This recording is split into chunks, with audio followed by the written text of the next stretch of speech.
Running PC Transporter. This section is a general guide designed to help you get started using your Apple to run MS-DOS.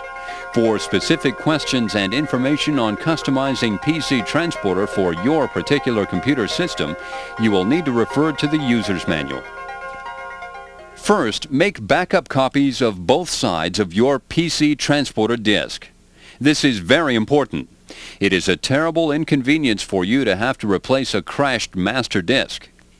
If you are unfamiliar with the copy procedure, refer to your Pro-DOS user's manual. Stop the tape until the copies are made and your master disks are in a safe place. To start running MS-DOS as quickly as possible, follow these simple steps. Place your backup copy of the front side of PC Transporter's boot disk in the Apple's boot drive. This is the drive connected directly to the Apple, not to the transporter. It can be either a 5 1/4 inch Apple compatible drive or a 3 1/2 inch Apple compatible drive. Place your backup copy of a bootable MS-DOS system disk in the PC Transporter A drive. This is usually the first drive in the disk drive daisy chain.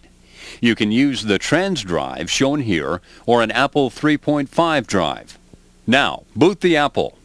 The computer will go through the following screen sequences.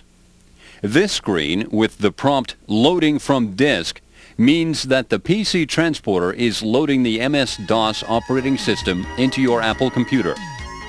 Welcome to the Apple world of MS-DOS, brought to you by Applied Engineering's PC Transporter.